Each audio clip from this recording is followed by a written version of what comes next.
नमस्कार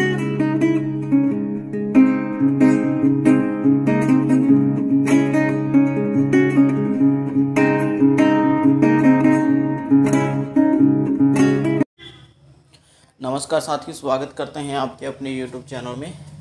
तो 50 प्रश्नों की हम श्रृंखला फिर से लेकर आए हैं आपके लिए, और यह प्रश्न प्रयोगवाद और नई कविता से होंगे। ज़्यादातर प्रश्न प्रयोगवाद से होंगे क्योंकि एक बड़ा काल है ये, और इसी से प्रश्न ज़्यादा आते हैं।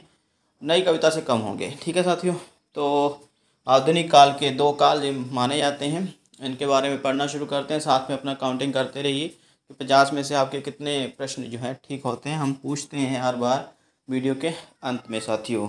तो चलिए शुरू करते हैं। और एक बात साथियों कि अभी तक हम 410 क्वेश्चन कंप्लीट कर चुके हैं। अभी हम 460 क्वेश्चन जो हैं कंप्लीट करेंगे। चलिए शुरू करते हैं साथियों। आज का हमारा पहला प्रश्न, हिंदी साहित्य में प्रयोगवाद के प्रवर्तक का नाम है। क्या नाम है, जल्दी बताइए साथियों। निराला, अज्ञेय, पंत, जयशंकर प्रसाद। बहुत आसान क्वेश्चन है। जब प्रयोगवाद को पढ़ना शुरू करते हैं तो सबसे पहले उन्हीं का नाम आता है, जो प्रवर्तक होते हैं। शीघ्र बताइए, वेरी गुड। तो जिनका उत्तर है साथियों अज्ञेय। शाबाश, प्रयोगवाद के प्रवर्तक अज्ञेय जी। आगे चलते हैं। द्वितीय प्रश्न है साथियों, दुख सबको मांझता है, किसने कहा। दुख सबको मांझता है किसने कहा। विकल्प हैं निराला, मुक्तिबोध, अज्ञेय या नेमी चंद्र जैन। शीघ्र बताना साथियों। वेरी गुड, बहुत सही बहुत सही जी, अज्ञेय जी ने कहा है। बहुत सही साथियों। आगे अगला प्रश्न साथियों, तीसरा प्रश्न है, सन 1947 में अज्ञेय ने किस पत्रिका का संपादन किया जिसके माध्यम से प्रयोगवादी काव्य आंदोलन को शक्ति मिली। फिर से दोहरा रहा हूँ प्रश्न, 1947 में अज्ञेय ने किस पत्रिका का संपादन किया जिसके माध्यम से प्रयोगवादी आंदोलन या काव्य आंदोलन को शक्ति मिली। हंस, प्रतीक, रूपाव, जसमन्वय। वेरी गुड साथियों, जल्दी, बहुत जल्दी उत्तर देते हो। इसका मतलब कि आगे जो भी टेस्ट होंगे हिंदी साहित्य या हिंदी मास्टर कैडर के, उसमें तो आप लोग फोड़ देंगे भाई।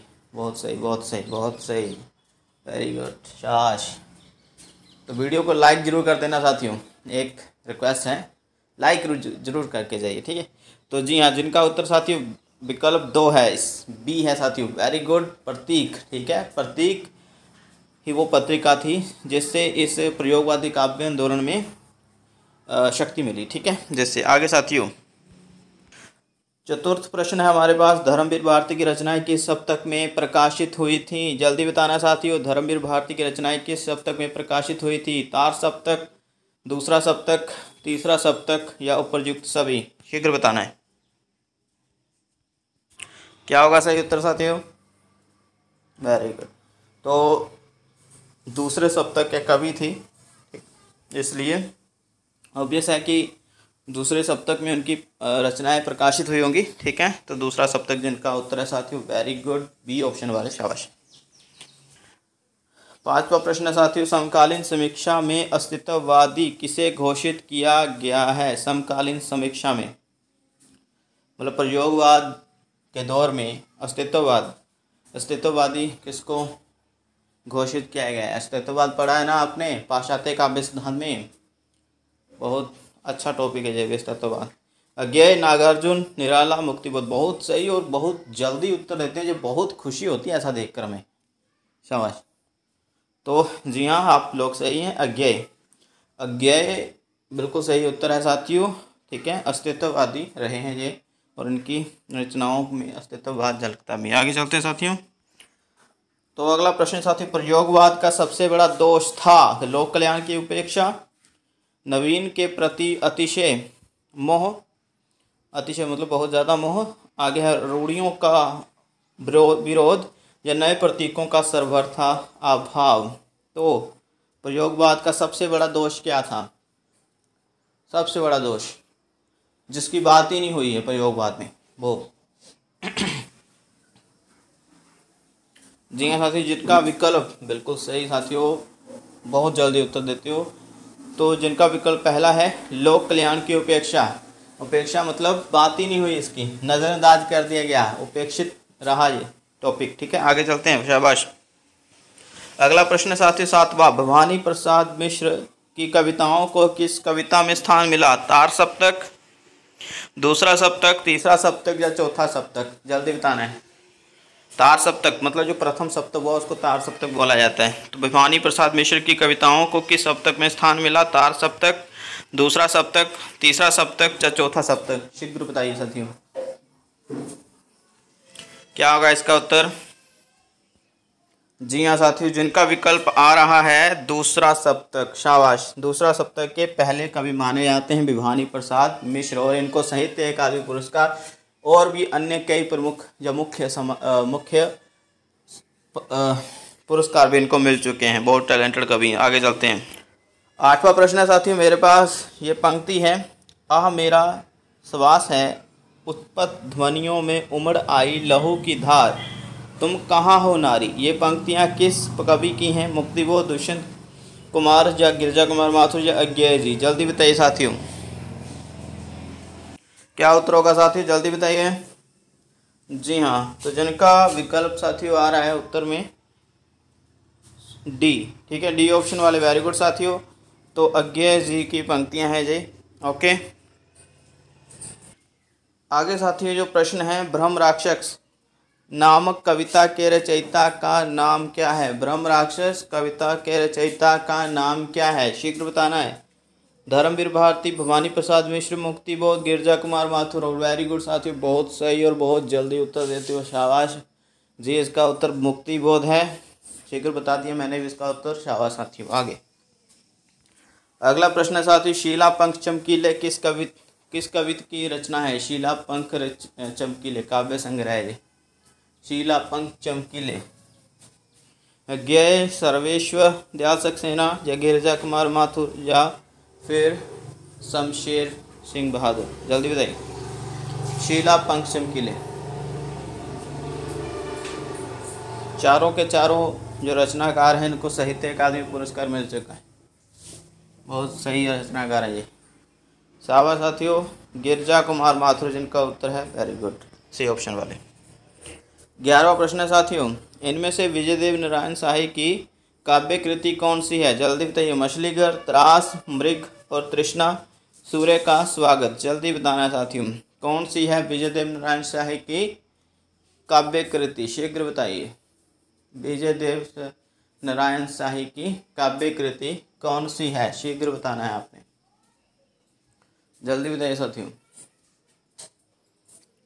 जी हाँ, कौन सी है? जी हाँ, जिनका ऑप्शन साथियों आ रहा है पहला, मछलीघर। शाबाश। अगला प्रश्न है साथियों 12वां प्रश्न है, इनमें से कौन सा वर्ग प्रयोगवाद का केंद्र है? इनमें से कौन सा वर्ग प्रयोगवाद का केंद्र है? मध्य वर्गीय, लघु मानव, उच्च वर्ग, निम्न वर्ग या उपर्युक्त सभी? जल्दी बताइए। प्रयोगवाद का केंद्र इनमें से निम्नलिखित में से कौन सा वर्ग माना गया? जल्दी। विजयदेव नारायण शाही और जगदीश गुप्त आदि रचनाकारों ने इसके ऊपर बात भी कही है, इस वर्ग के ऊपर। जल्दी। जी हाँ साथियों, तो उत्तर बताते हैं। पहला ऑप्शन जिनका है, जिन्होंने चूज़ किया पहला विकल्प, मध्य वर्गीय लघु मानव। वेरी गुड, शाबाश। तो ये सही उत्तर है साथियों। ठीक है, विजयदेव नारायण शाही और जगदीश गुप्त ने इसके बारे में चर्चा भी की है। ओके साथियों, आगे चलते हैं। तो साथियों आगे जो प्रश्न है वो है, अज्ञेय का प्रथम काव्य संग्रह वग्नदूत किस वर्ष में प्रकाशित हुआ था? अज्ञेय का प्रथम काव्य संग्रह वग्नदूत किस वर्ष में प्रकाशित हुआ? 1943, 1930, 1950, 1933? बहुत सही और बहुत जल्दी उत्तर देते हो आप लोग, शाबाश। तो 1933 वाले, वेरी गुड। आगे साथियों ये कविता यदि आपने +2 करी है पंजाब स्कूल एजुकेशन बोर्ड से, तो इलेक्टिव हिंदी +2 की, वहाँ ये कविता आपको देखने को मिल जाएगी। अज्ञेय की कविता है सांप। तो सांप जो कविता है इसका विषय क्या है? भावात्मक, व्यंग्य, आदर्शवादी या यथार्थवादी? शीघ्र बताना है, जल्दी। पहला, दूसरा, तीसरा, चौथा? भावात्मक, व्यंग्य, आदर्शवादी या यथार्थवादी? जल्दी बताइए साथियों, जल्दी। भावात्मक, व्यंग्य, जल्दी, आदर्शवादी या यथार्थवादी? तो साथियों जो सही उत्तर आएगा वो क्या है? जी हाँ, व्यंग्य। शाबाश साथियों, बी ऑप्शन वाले। अगला प्रश्न 15वां प्रश्न है साथियों। क्या है प्रश्न में कि मुक्तिबोध की भ्रम राक्षस और अंधेरे में कविताओं के वर्णन विषय, ठीक है, अंधेरे में और भ्रम राक्षस में कविताओं की वर्णन शैली कौन सी है? मिथ्य, फैंटेसी, पूरा कथात्मक या बिंबात्मक? शीघ्र बताएं साथियों, क्या उत्तर होने वाला है? जल्दी बताना है आपने, शीघ्र बताएं क्या उत्तर होने वाला है साथियों। जी हाँ, जिनका विकल्प आ रहा है साथियों फैंटेसी, ठीक है, वेरी गुड। तो फैंटेसी इनके वर्णन शैली। आगे चलते हैं। अगली जो रचना है साथियों वो है निम्नलिखित में से सर्वेश्वर दयाल सक्सेना की काव्य रचना नहीं? जंगल का दर्द, खूंटियों पर टंगे लोग, कांगों की घाटियां या मुक्ति मार्ग? शीघ्र जल्दी बताएं साथियों, जल्दी। जंगल का दर्द, खूंटियों पर टंगे लोग, कांगों की घाटियां या मुक्ति मार्ग? जी हाँ, तो डी ऑप्शन वाले वेरी गुड साथियों। जो पहली तीन रचनाएं हैं, जंगल का दर्द, खूंटियों पर टंगे लोग, कांगों की घाटियां, और कहीं कहीं आपको काठ की घाटियां भी देखने को मिल जाएगा, ठीक है, काठ की घाटियां हैं मेरे ख्याल से, कांगों की भी हो सकता है, वैसे मेरे ख्याल से काठ पढ़ा था मैंने। तो ये चौथा विकल्प गलत है, जो मुक्ति मार्ग इनकी काव्य रचना नहीं। आगे चलते हैं। 17वां प्रश्न है तार सप्तक की परिकल्पना किसकी बुद्धि की उपज है? जल्दी बताना है। तार सप्तक जो पत्रिका है ज्ञान है जिसका संपादन किया था, तो इसकी परिकल्पना मतलब ये विचार किसकी बुद्धि की उपज है, किसके दिमाग की उपज है? ये अज्ञेय, प्रभाकर माचवे, रामविलास शर्मा या मुक्तिबोध? जल्दी बताना है साथियों। तो साथियों जो सही उत्तर आएगा वो आएगा प्रभाकर माचवे, ठीक है। इनकी वजह से ही तार सप्तक पत्रिका का संपादन जो है ये ने किया था, मतलब उनके दिमाग से ये आइडिया आया था कि इस तरह की कोई हम लेकर आए, ठीक है, कोई पत्रिका लेकर आए, ठीक है साथियों। तो प्रभाकर माचवे के साथ नेमी चंद्र जैन, ठीक है साथियों, नेमी चंद्र जैन इनका नाम भी आता है इसके साथ। अगर जे ऑप्शन में होता तो नेमी चंद्र जैन भी एक विकल्प हो सकता था। प्रभाकर माचवे की जगह अगर नेमी चंद्र जैन ऑप्शन में होता तो उसके ऊपर हमने टिक लगाना था, ठीक है। इन दोनों ने ही कह सकते हैं कि ये तार सप्तक पत्रिका का जो जनरल थी वो दी थी, ठीक है, प्लान कह सकते हैं। आगे चलते साथियों। अगला प्रश्न साथी, कौन सा चौथे तार सप्तक का कवि नहीं? शीघ्र बताना है। चौथा तार सप्तक पता है ना, 4 तार सप्तक हुए हैं और 4 के 4 तार सप्तकों में 7-7 कवि हैं, ओके। पहले में 7, दूसरे में 7, तीसरे में 7 और चौथे में भी 7, तो 7 चौका 28 कवियों के नाम आपने याद कर लेने हैं। 28 कवियों के नाम किस तार सप्तक में कौन सा कवि है? तो चलते हैं ऑप्शन पर। राम कुमार कुंभज, श्रीराम वर्मा, राजेंद्र किशोर या नरेश मेहता, ठीक है। चौथे तार सप्तक का कवि कौन सा नहीं है? ये तो चौथे तार सप्तक के कवि आपने अवश्य याद कर लेने साथियों, शाबाश। तो नरेश मेहता नहीं है, ठीक है साथियों, ये दूसरे तार सप्तक के कवि हैं। वेरी गुड साथी। अगला प्रश्न है साथियों, नई कविता पत्रिका का प्रकाशन कहाँ से हुआ? नई पत्रिका, ठीक है, नई कविता पत्रिका, माफ करेगा, नई कविता पत्रिका का प्रकाशन कहाँ से हुआ था? इलाहाबाद, लखनऊ, मेरठ या दिल्ली? जल्दी बताना है साथियों, शीघ्र बताएं। जी हाँ, आपको तो पता ही है नई कविता दौर कब से शुरू हुआ, वो भी पता होना चाहिए, और कहाँ से, मतलब एक पत्रिका से हुआ था। हालांकि इसका जो नामकरण है वो अवश्य एक महान पुरुष ने दिया था, ठीक है, अज्ञे जी, ओके साथियों। तो इलाहाबाद से हुआ था, ओके साथियों, इस पत्रिका का प्रकाशन। ओके साथियों, आगे चलते हैं। अगला प्रश्न साथियों, नई कविता पत्रिका के संपादक, ठीक है, कौन है? जगदीश गुप्त, नामवर सिंह, अज्ञेय या मुक्तिबोध? मैंने बोला कि नई कविता शब्द ये अज्ञेय की देन है, लेकिन नई कविता पत्रिका वो अज्ञेय की देन नहीं है। इलाहाबाद से जरूर प्रकाशित हुई है, लेकिन वो किसी और ने। तो तीसरा ऑप्शन मैं पहले बता देता हूँ, इसको मत चुनाव करना, ओके। सी भी नहीं है इसका उत्तर। नई कविता पत्रिका के संपादक बताने हैं, क्या है? जगदीश गुप्त, नामवर सिंह या मुक्तिबोध? शीघ्र बताइए साथियों। बहुत सही, बहुत सही। तो जगदीश गुप्त, ठीक है, जगदीश गुप्त इस पत्रिका के संपादक रह चुके हैं। और साथ में राम स्वरूप चतुर्वेदी का नाम भी याद रखिएगा, राम स्वरूप, ठीक है, चतुर्वेदी, राम स्वरूप चतुर्वेदी की को भी आप याद रखिए साथियों, ठीक है। ये नाम आपने दोनों याद रखने हैं। अगर जगदीश गुप्त की जगह राम स्वरूप चतुर्वेदी होता तो वो भी सही होता। ओके, दोनों ही संपादक थे। आगे चलते हैं। 21वां प्रश्न है साथियों, ऐतिहासिक दृष्टि से नई कविता दूसरा सप्तक 1951 के बाद की कविता को कहा जाता है, ठीक है। जो नई कविता है वो दूसरे सप्तक के बीच में ही विराजमान है, दूसरा सप्तक, ठीक है। दूसरा सप्तक 1951 में आया और उसके बाद ही, तुरंत बाद ही, 1 या 2 साल के बाद ही क्या आया, नई कविता आंदोलन, ठीक है। ऐतिहासिक दृष्टि से नई कविता दूसरा सप्तक 1951 के बाद की कविता को कहा जाता है, ठीक है। नई कविता नामकरण किसने दिया, जल्दी बताना। अभी मैंने हाल ही में बताया, तो ये उत्तर तो भाई मैंने ही बता दिया। मुक्तिबोध, रामविलास शर्मा, नामवर सिंह या अज्ञेय, जल्दी बताइए। पहला, दूसरा, तीसरा, चौथा। इसके ऊपर हम ज़्यादा टाइम नहीं वेस्ट करेंगे। बिल्कुल, जिनका विकल्प 4 आ रहा है, वेरी गुड। तो ये तो उत्तर मैंने पहले ही बता दिया। नई कविता जो नामकरण है वो दिया था अज्ञेय ने। नई कविता पत्रिका वो जगदीश गुप्त और राम स्वरूप चतुर्वेदी की देन है, ठीक है। और इलाहाबाद से प्रकाशित हुई थी। ओके, याद रखिएगा कब प्रकाशित हुई, ये 1954 में माना जाता है, 1953 या 54, ठीक है साथियों, 54 में। आगे अगला प्रश्न काफ़ी आसान मानूंगा मैं। नई कविता में से निम्नलिखित में माफ़ करिएगा, निम्नलिखित में से नई कविता की विशेषता नहीं है, कौन सी नहीं है। अभिव्यक्ति की स्वच्छंद प्रवृत्ति, विशेषता मतलब, या आधुनिक यथार्थ से द्रवित व्यंग्यात्मक दृष्टि, तीसरा है क्षणवाद, या चौथा है आदर्शवाद।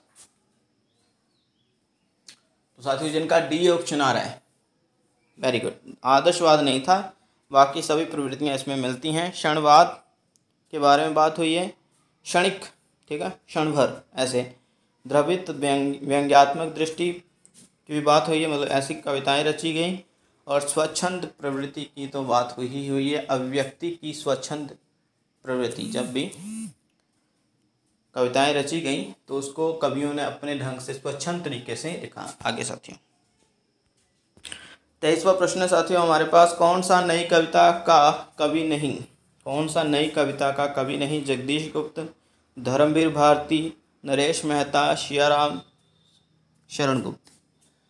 कौन सा साथियों, जगदीश गुप्त, धर्मवीर भारती, नरेश मेहता या सियाराम शरण गुप्त, जल्दी बताना है।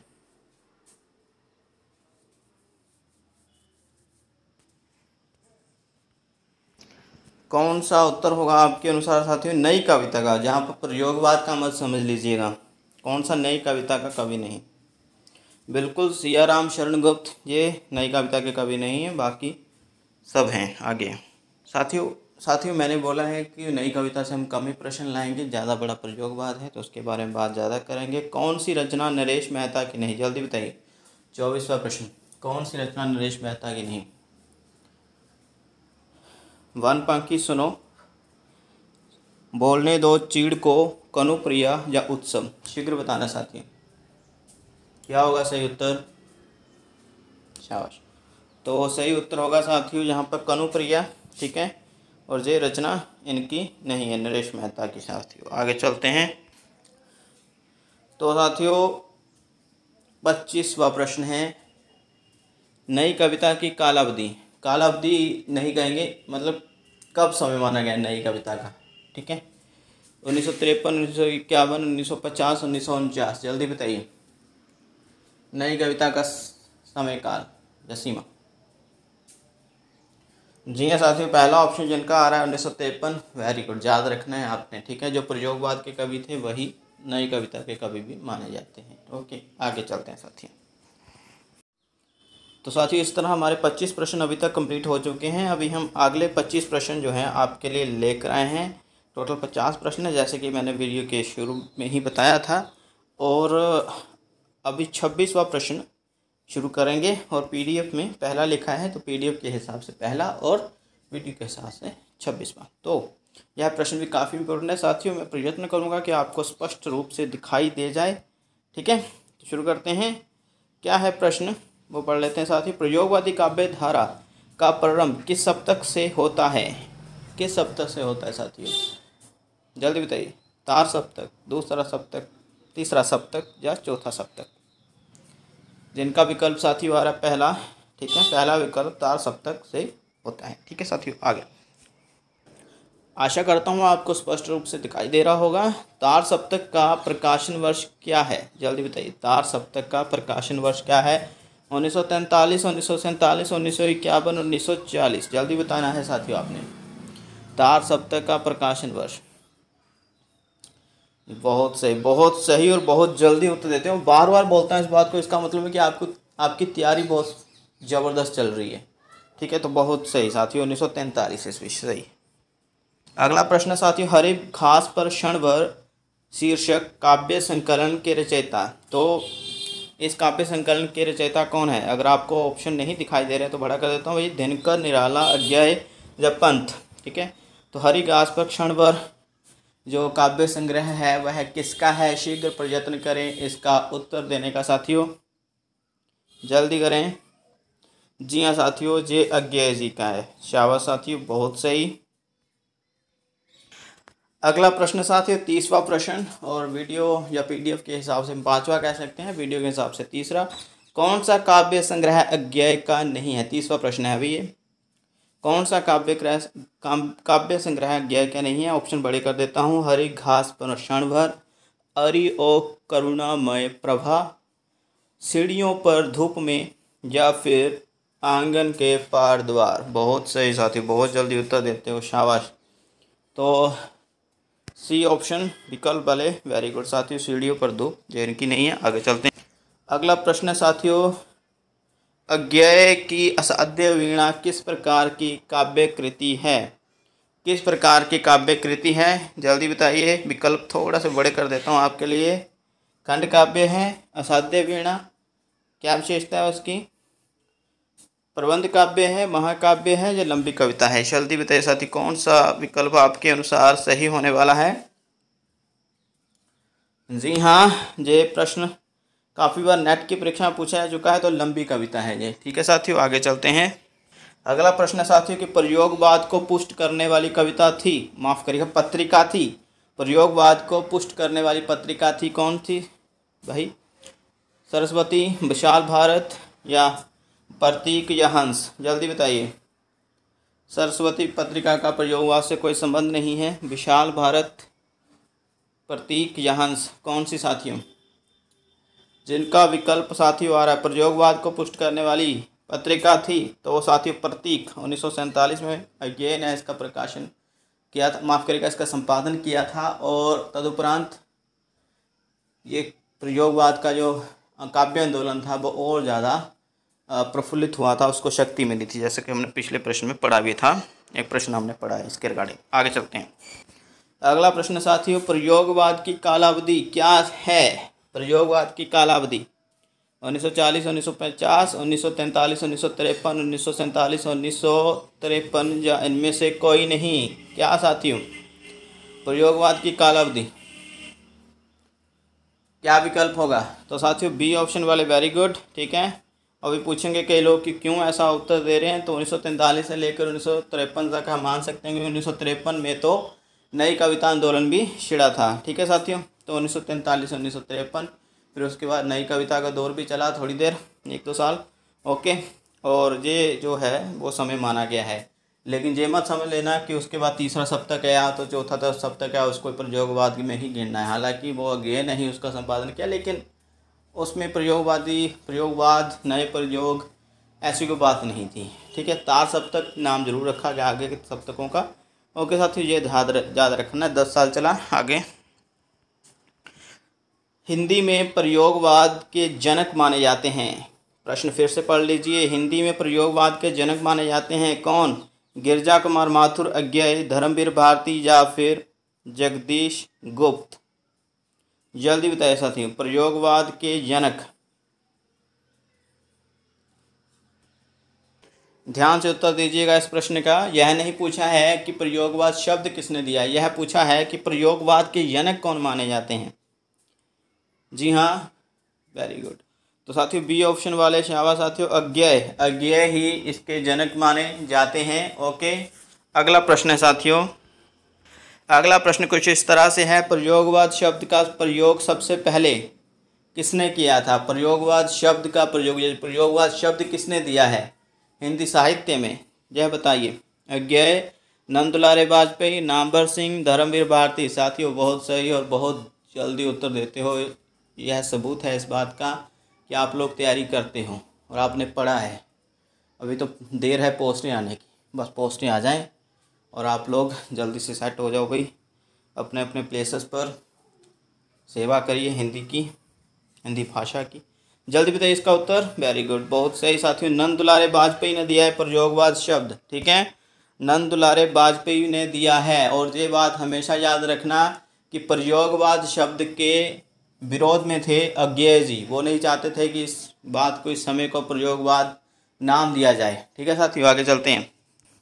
अगला प्रश्न 11वां, प्रयोगवाद कोई बात नहीं, प्रयोग अपने आप में इष्ट नहीं वह साधन है। प्रयोगवाद कोई बात नहीं, प्रयोग अपने आप में इष्ट नहीं वह साधन है। यह कथन किसका है साथियों, प्रभाकर माचवे, मुक्तिबोध, अज्ञेय या रघुवीर सहाय। जल्दी बताना है। प्रयोगवाद कोई बात नहीं, प्रयोग अपने आप में इष्ट नहीं वह साधन है। जल्दी बताइए, ऑप्शन बड़े कर देता हूँ, थोड़ा सा स्पष्ट हो सकता है दिखाई ना दे रहा हो, लेकिन ऑप्शन तो दिखाई देने का मैं भरपूर प्रयत्न कर सकता हूँ कि आपको स्पष्ट रूप से दिखा सकूँ ये विकल्प। पहला है प्रभाकर माचवे, दूसरा है मुक्तिबोध, तीसरा है अज्ञेय, चौथा है रघुवीर सहाय। जल्दी बताइए साथियों, प्रयोगवाद कोई बात नहीं, प्रयोग अपने आप में इष्ट नहीं वह साधन है। वेरी गुड साथियों, अज्ञेय जी का विचार है ये। ठीक है, आगे चलते हैं। तो साथियों अगला प्रश्न है, तार सप्तक के कवियों को अज्ञेय ने कहा, क्या कहा साथियों। तार सप्तक के कवियों को अज्ञेय ने कहा, तार सप्तक के कवियों को अज्ञेय ने क्या कहा। प्रयोगवादी तो नहीं कहा, पहली बात तो ये, क्योंकि वो प्रयोगवाद शब्द के ही उलट थे, मतलब उससे दूर थे। वो कहते थे कि प्रयोगवाद क्यों नाम देना है। ठीक है, तार सप्तक के कवियों को अज्ञेय ने क्या कहा, प्रयोगवादी, प्रगतिशील या प्रयोगशील। तीसरा है राहों के अन्वेषी या चौथा प्रयोगशील। जल्दी बताइए, जल्दी। तार सप्तक के कवियों को अज्ञेय ने क्या कहा। तो साथी जिनका ऑप्शन तीसरा है, राहों के अन्वेषी। ठीक है, तार सप्तक, यहाँ ये नहीं पूछा है कि चारों तार सप्तक के कवियों को क्या कहा। ठीक है, जो पहला तार सप्तक आया था जिसको सिर्फ नाम यही था, जिसका नाम यही था तार सप्तक, तो उसके कवियों को अज्ञेय ने कहा राहों के अन्वेषी। याद रखना है, लेकिन यह भी याद रखें कि प्रयोगवाद या प्रयोगवादी शब्द के बिल्कुल विरोध में थे अज्ञेय जी। ओके, तो ऐसा भी मत सोच लेना कि प्रयोगवादी कहा है, ऐसा नहीं है। राहों के अन्वेषी कहा है प्रथम तार सप्तक के कवियों को। हाँ, ये अलग बात है कि प्रयोगवाद के लिए उन्होंने प्रयोग शब्द अवश्य यूज़ करने का मन बनाया था कि हाँ प्रयोगवाद को हम प्रयोग कह सकते हैं, ये अज्ञेय का विचार था। हाँ, एक और बात, प्रयोगशील, प्रयोग या प्रयोगशील, इस बात का वो नाम रख सकते थे या रखने वाले थे, इस तरह की धारणा दी जाती है। लेकिन ये प्रश्न जो है, ये पूछा गया है प्रश्न, तार सप्तक के कवियों को अज्ञेय ने कहा, तो वो कहा साथियों राहों के अन्वेषी, प्रथम तार सप्तक के। आगे चलते हैं। अगला प्रश्न है साथियों, भारत भूषण अग्रवाल किस सप्तक के कवि हैं। जल्दी बताइए, दूसरा तार सप्तक, तार सप्तक, दूसरा विकल्प है तार सप्तक, तीसरा है तीसरा सप्तक, चौथा है चौथा सप्तक। जल्दी बताइए क्या उत्तर होगा साथियों, जल्दी बताइए। भारत भूषण अग्रवाल किस सप्तक के कवि हैं। मैंने पहले बताया 4 तार सप्तक हुए हैं, 4 तार सप्तक पत्रिकाएं हुई हैं और प्रत्येक सप्तक में 7 कवि हैं। और किस सप्तक में कौन सा कवि है ये याद रखना है। कितनी महिलाएं रही हैं कुल, और किस सप्तक में कितनी महिलाएं रही हैं, यह भी आपने याद करना है। कौन से नाम हैं वो याद करिएगा। तो साथी जिनका उत्तर आ रहा है तार सप्तक, द्वितीय प्रश्न, ठीक है, माफ़ करिएगा द्वितीय ऑप्शन, दूसरा ऑप्शन जिनका है साथी विकल्प, वो बिल्कुल सही है। तार सप्तक, प्रथम तो तार सप्तक आया था 1943 में, उसमें ये कवि थे भारत भूषण अग्रवाल, याद कर लीजिए। अगला प्रश्न है साथियों, प्रयोगवादी कवियों की रचनाएं किस सप्तक में संकलित हैं? प्रयोगवादी कवियों की रचनाएं किस सप्तक में संकलित हैं? तार सप्तक, दूसरा सप्तक, तीसरा सप्तक या चौथा सप्तक? जल्दी जल्दी साथियों, ये प्रश्न थोड़ा सा मैं कहूँगा गलत है, ठीक है, प्रश्न ही थोड़ा सा गलत है, लेकिन हम अगर चूज़ करेंगे तो पहले में ही करेंगे, क्योंकि पहला तार सप्तक उसकी समय जो है वो 10 साल माना गया है, माफ़ करेगा 8 साल, हाँ 8 साल, 1943 से 1951 तक का समय। प्रथम तार सप्तक जो आया था 1943 में, उसको हम तार सप्तक कहेंगे, प्रथम भी नहीं कहेंगे, ठीक है।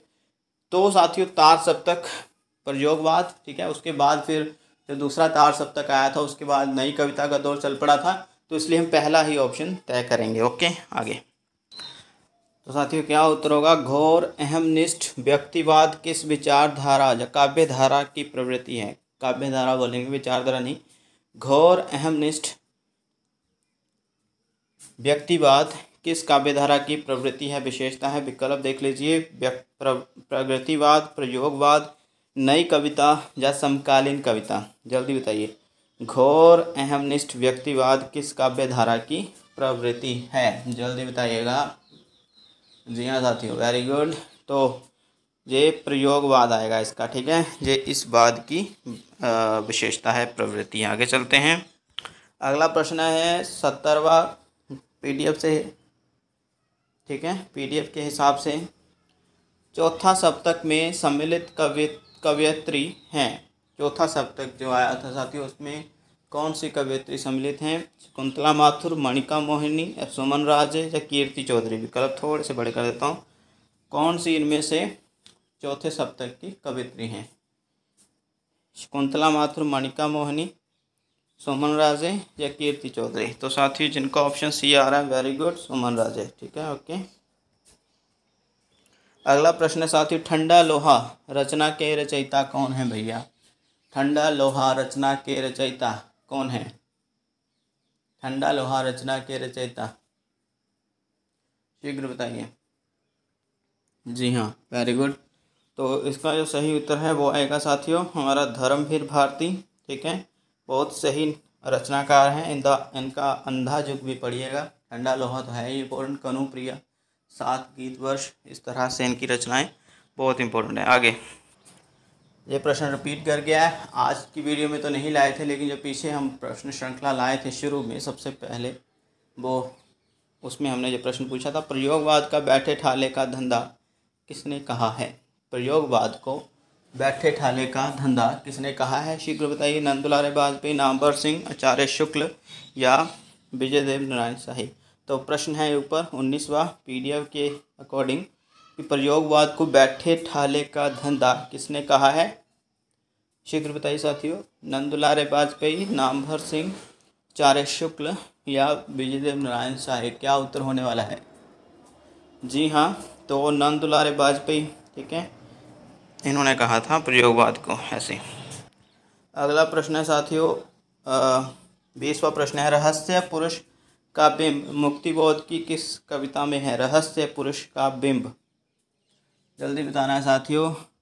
मेरे सहचर मित्र इस चौड़े टीले पर, मुद्रा राक्षस या अंधेरे में? रहस्य पुरुष का बिंब मुक्तिबोध की किस रचना में है? मेरे सहचर मित्र इस चौड़े टीले पर, मुद्रा राक्षस या अंधेरे में? शीघ्र बताइए साथियों, क्या उत्तर होने वाला है? बिल्कुल सही साथियों, अंधेरे में कविता में, ठीक है। आगे साथियों अगला प्रश्न, हालांकि मैं प्रयोगवाद से नहीं मानता हूं, लेकिन इम्पोर्टेंट कवि हैं, नेट की परीक्षा में पूछा जाता है इनके बारे में। तो धूमिल, कवि धूमिल का पूरा नाम, मेरे फेवरेट कवियों में से एक है साथियों, जो बहुत सही लिखते हैं। कवि धूमिल का पूरा नाम? सुदामा पांडे, सुधाकर पांडे, गोरख पांडे या मैनेजर पांडे? जल्दी बताइए। मैनेजर पांडे, जल्दी बताना है साथी, कौन सा सही उत्तर होने वाला है?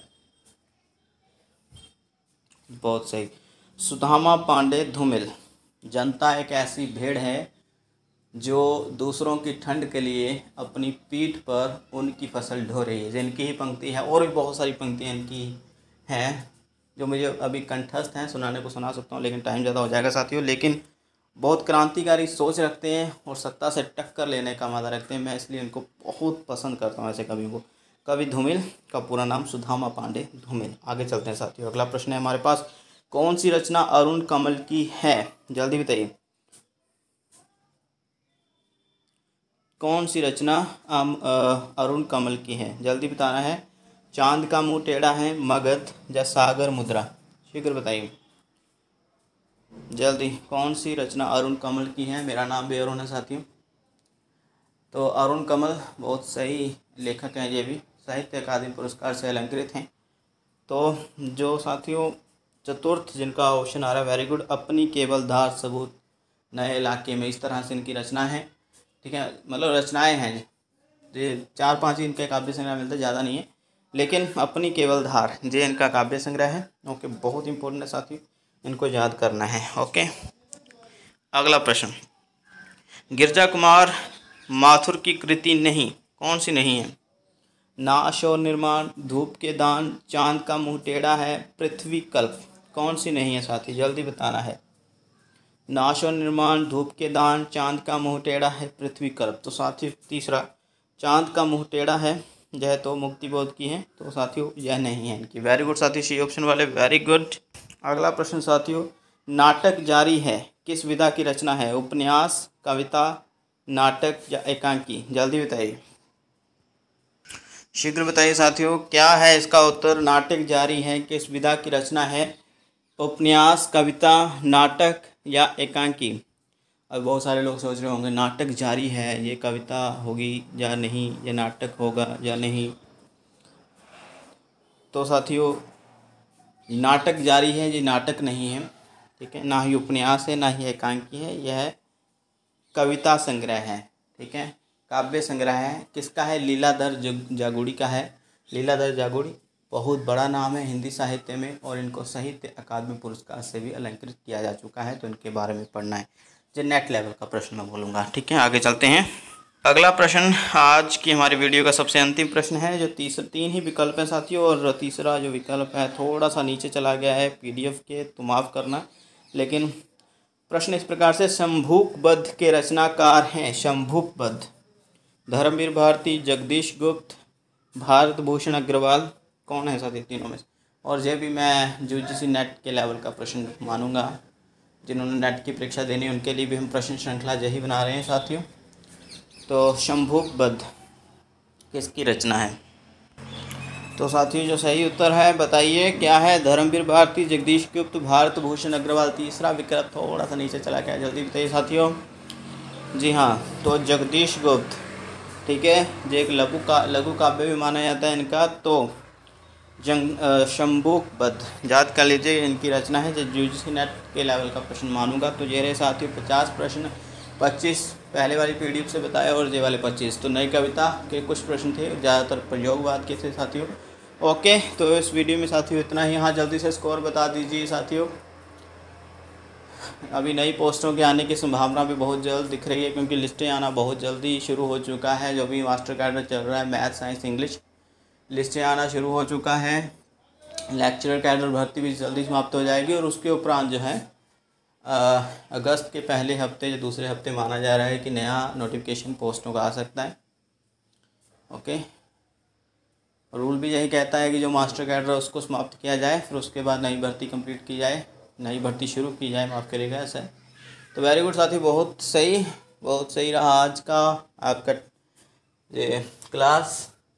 काफ़ी सही उत्तर आ रहे थे, वेरी गुड। इसी तरह से मेहनत करते रहो। मैं तो हमेशा कहता हूँ कि भैया जो मेहनती लोग हैं वही पोस्ट पर पहुँचने चाहिए। पिछली बार हमने देखा इतने कम अंक लेने के बावजूद भी लोग सेलेक्ट हो गए, और जो हाईएस्ट मार्क्स अचीवर थे वो रह गए, तो ये बहुत गलत हो रहा है। ओके, वेरी गुड साथियों, बहुत सही स्कोर है। आप लोग जो भी सोचे होंगे अपने मन में, जो बता भी रहे हैं, जो नहीं भी बता रहे हैं, कोई बात नहीं, आपने सही तो किए हैं, क्योंकि ऑप्शन जो आपने सही बताया है साथियों। और जो लोग पहले बता देते हैं ना विकल्प, बहुत पहले से, मेरे प्रश्न बोलने से पहले ही जो लोग जल्दी से प्रश्न पढ़ लेते हैं, मैं तो बातें करता रह जाता हूँ कई बार, तो बहुत सही साथियों, उनको कॉन्ग्रेचुलेशन। वो उनका भविष्य बहुत सुधरा हुआ है, मतलब बहुत आगे जाएंगे वो। उनकी जो रूपरेखा है भविष्य की अभी दिखाई दे रही है कि बहुत आगे जाने वाले हैं। लेकिन हिंदी की सेवा कभी छोड़ना मत और कक्षा में जाकर सदैव हिंदी ही बोलना। ओके, तो आज की इस वीडियो में इतना ही साथियों। जो भी आपका स्कोर बना होगा वेरी गुड। ठीक है साथियों, तो मिलते हैं अगली वीडियो में, तब तक अपना ध्यान रखिए। धन्यवाद, सुरक्षित रहें।